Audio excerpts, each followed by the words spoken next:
Կարծում եմ իշխանության գալու պարագայում Հանրապետություն կուսակցությունը ոչ միայն մոնոպոլիաների վերացման հարցն է դնելու եւ հնարավորինս արագ լուծելու, ռուսական մոնոպոլիաներ։ Բնականաբար ռուսական մոնոպոլիաների, որտեղ Հայաստանի Հանրապետությունում անցած տասնամյակներում ուրիշ մոնոպոլիա չկա։ Այս պարագայում նույնիսկ ռուսական ասելը մի տեսակ դառնում է արդեն ապրիորի։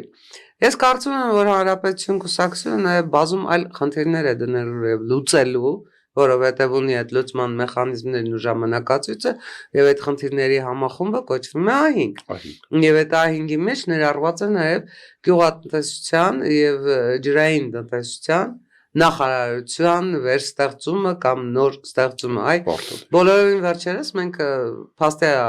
դեմ հանդիպման կանգնեցինք, որ կարող է որոշակի ժամանակով գիշերային ջրամատակարարումը Երևանում, գուցե նաև մարզերում դադարեցվի, հետո իհարկե եղան տարբեր հայտարարություններ, ներդրումային ծրագրեր եւ այլ։ Տեսեք, ջուրը կենսական խնդիր է։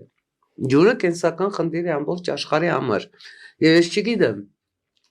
որևէ այլ երկրորդ պետություն կա աշխարհում, որտեղ ջրի 50% կորուստ կա։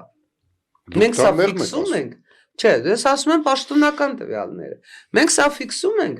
Նույնպես ասում ենք, դե քաղաքապետարանն կպայմանավորվի, կառավարությունն կպայմանավորվի ներդրումային ծրագրեր եւ լսեք 50% կորուստ եք տալիս։ Եվ ոչ մեկը մեղավոր չի։